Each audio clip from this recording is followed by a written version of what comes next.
Build it up, build it up. It's like trying to polish a turd.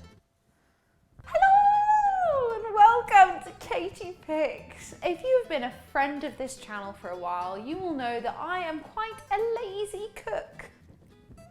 I mean, there's no shame in it, it is just who I am. I like to cook because it ultimately means I get to eat. So any way of reducing that gap between first thinking about food and putting it in my mouth, we're in a really good place. So the microwave has become one of my very close friends. And that includes for things that you wouldn't necessarily think were microwave friendly. Coffee and walnut microwave cake. So easy. And we're gonna throw it together and see how it turns out. So I got me, we've got 85 grams of butter, 85 grams of caster sugar. We're gonna turn that on and just let it run until your sugar and butter is combined and gone lovely and light and fluffy. To this, we're going to finish up by adding 85 grams of self-raising flour, coffee, obviously, 1, 2, and walnuts. So I'm going to go for a handful of walnuts that actually, I'm going to give a little chop. Where's my knives? I'm going to go for a handful of walnuts. I like to make them relatively small chunks because it's not a big portion, this cake. And then finally, 2 eggs. Paddle down and on. Lovely. So there you have a really nice, like fluffy, light looking cake batter. Okay, we're now going to put this into a microwavable dish.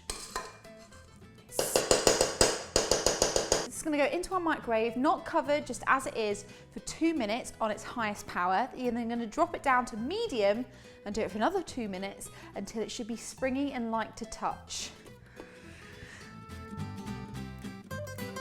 Whilst that's just finishing up, that gives us a minute just to quickly make some lovely coffee buttercream for the top, because let's finish off a cake properly. I've got 1 more teaspoon of our instant coffee. I'm going to just dilute that with 1 teaspoon of milk, whole milk.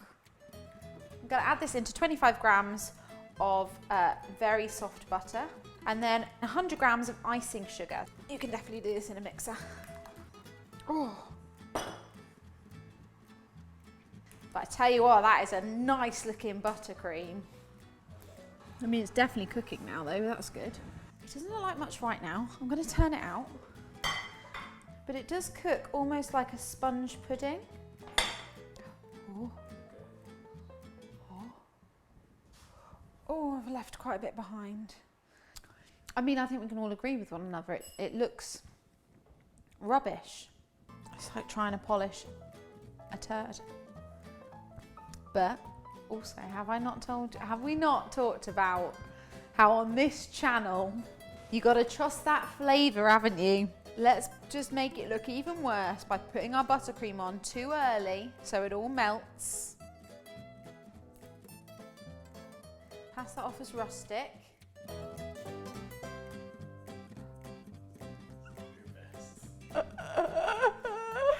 It's about the taste. Oh, can we just though? Look at that. Look how spongy and fluffy that is. Can you see that?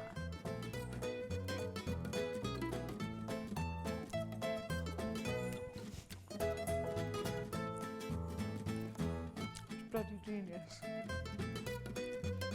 That tastes delicious. It's so light, and that buttercream, yes, it's melted entirely now. There's nothing not to enjoy about that. Don't look at it. Shield your eyes from it and just enjoy it for its flavour. That's brilliant. Guys, I hope you like this recipe.